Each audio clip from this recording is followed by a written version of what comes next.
Programming the Intelligent Power Distribution Module, IPDM, for a Nissan vehicle typically involves the following steps. Note that specific procedures can vary based on the model and year, so always refer to the vehicle's service manual for detailed instructions. Steps to program IPDM. Ensure the battery is fully charged. Disconnect any accessories that might draw power. Access the IPDM. Locate the IPDM, usually found in the engine compartment. Disconnect the negative battery terminal to prevent electrical issues. Connect Diagnostic tool.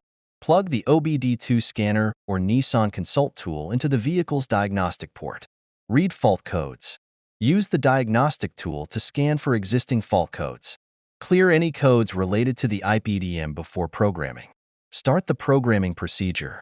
Follow the prompts on the Diagnostic tool to access the IPDM programming section.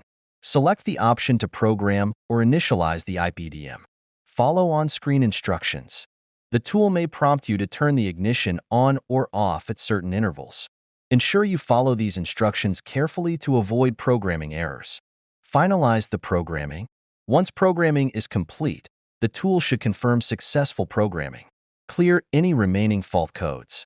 Reassemble components. Reconnect the negative battery terminal.